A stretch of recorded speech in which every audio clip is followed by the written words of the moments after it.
मारो सालों को, देश के गद्दारों को पीछे दबा, देश के गद्दारों को गोली मारो सालों को जैसे नारे लगाने वाले दिल्ली में रास्ते खाली करवाएंगे, नहीं तो हम आपको भी नहीं सुनेंगे। पुलिस का कहना है कि उनके पास 700 से ज्यादा गवाह हैं। आखिर ये ट्रायल कब तक चलेगा? Unfortunately, it has been dismissed. All the appeals have been dismissed.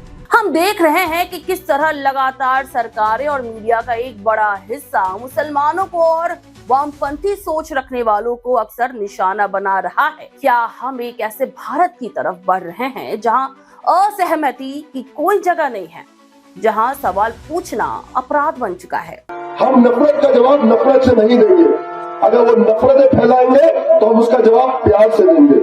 अगर वो डंडा चलाएंगे तो हम तिरंगा उठा के लहराएंगे। अगर वो गोली चलाएंगे तो हम संविधान को हर मेरे अपने हाथ को बुलंद करेंगे।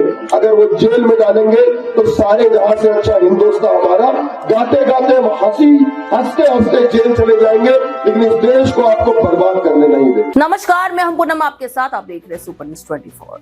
आज हम बात करेंगे उस फैसले की जिसने देश की न्याय व्यवस्था पर एक बड़ा सवाल या निशान खड़ा कर दिया है। उमर खालिद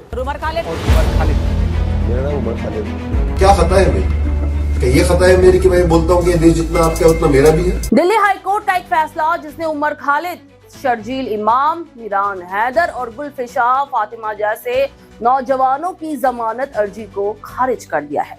ये वो लोग हैं जो लगभग 5 सालों से बिना किसी ट्रायल के जेल में बंद है। क्या गुनाह है इनका? क्या इनका गुनाह सिर्फ ये है कि ये सरकार की नीतियों पर सवाल उठाते हैं? क्या इनका गुनाह सिर्फ ये है कि ये मुसलमान हैं और वामपंथी सोच रखते हैं? दर्शकों, हमारे देश की न्याय प्रणाली एक सिद्धांत पर चलती है, bail is the rule, jail is the exception, यानी कि जमानत नियम है और जेल अपवाद। लेकिन उमर खालिद के मामले में ये सिद्धांत उलट दिया गया है। ये एक ऐसा मामला है जहां प्रक्रिया ही सजा बन चुकी है। 5 सालों से ज्यादा का वक्त बीत चुका है, लेकिन ना तो ट्रायल पूरा हुआ है और ना ही चार्जशीट पर इसका कोई ठोस बहस हो पाई है। क्या यही न्याय है?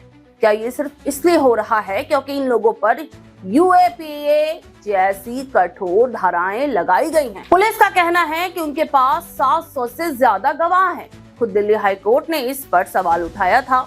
आखिर ये ट्रायल कब तक चलेगा? और अब वही कोर्ट इस लंबी हिरासत को सही ठहरा रहा है।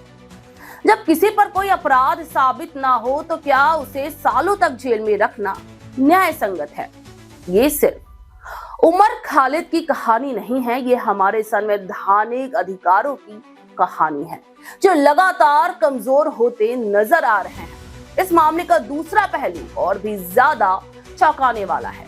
एक तरफ हमारे पास उमर खालिद, शर्जील इमाम और अन्य लोग हैं जो सीएए विरोधी प्रदर्शनों में शामिल थे। इन पर यूएपीए लगा है और ये 5 सालों से जेल में है। वहीं दूसरी तरफ उन लोगों को देखिए जिन पर दिल्ली दंगे भड़काने के आरोप लगे। अनुराग ठाकुर और कपिल मिश्रा, जिनके भड़काऊ बयानों के वीडियो आज भी उपलब्ध हैं। गद्दारों को गोली मारो सालों को, देश के गद्दारों को पीछे तक आवाज आनी चाहिए, गिरिराज जी को सुनाई दे। दिल्ली में आग लगी रहे, ये यही चाहते हैं, इसीलिए इन्होंने रास्ते बंद किए, इसीलिए दंगे जैसा माहौल बना रहे हैं। हमारी तरफ से एक भी पत्थर नहीं चला है। सीसीपी साहब हमारे सामने खड़े हैं। मैं आप सबके बिहाफ पे ये बात कह रहा हूँ, ट्रंप के जाने तक तो हम शांति से जा रहे हैं, लेकिन उसके बाद हम आपकी भी नहीं सुनेंगे अगर रास्ते खाली नहीं हुए तो। ठीक है, आज जब तक रास्ता खाली करवा गए, ट्रंप के जाने तक आप जाफराबाद और चांदबाग खाली करवा लीजिए, ऐसी आपसे विनती कर रहे हैं। उसके बाद हमें रोड पे आना पड़ेगा। ठीक है, भारत माता की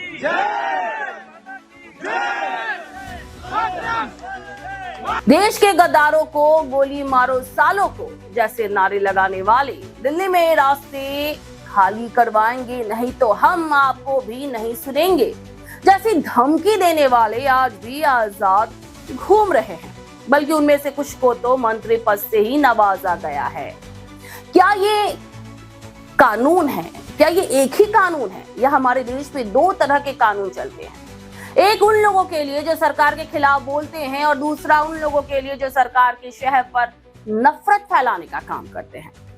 जब अदालतें अनुराग ठाकुर के बयानों को हल्का फुल्का मजाक मानती है, तो क्या उसी अदालत के सामने संविधान की शपथ खाने वाला उमर खालिद अपराधी हो जाता है?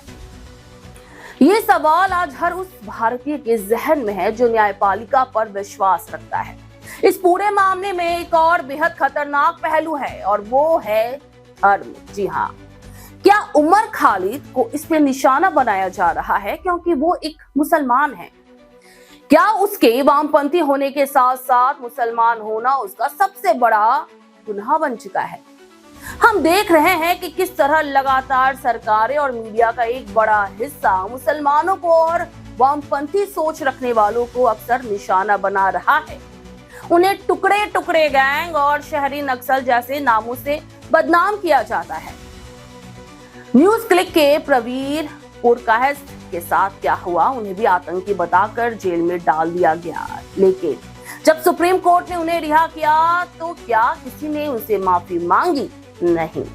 लेकिन इस बीच न्यूज क्लिक बंद हो गया, सैकड़ों लोगों की नौकरियां चली गई। ये दिखाता है कि कैसे एक झूठे आरोप से किसी की जिंदगी और करियर को बर्बाद किया जा सकता है। उमर खालिद और उनके साथियों के लिए अब आखिरी उम्मीद सुप्रीम कोर्ट ही है। हमें उम्मीद है कि सुप्रीम कोर्ट इस मामले की गंभीरता को समझेगा। वो ये देखेगा कि बिना ट्रायल के सालों तक किसी को जेल में रखना न्याय का मजाक है।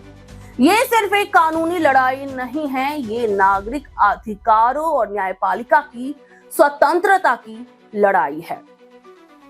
यह फैसला हमें सोचने पर मजबूर करता है, क्या हम एक ऐसे भारत की तरफ बढ़ रहे हैं जहां असहमति की कोई जगह नहीं है, जहां सवाल पूछना अपराध बन चुका है।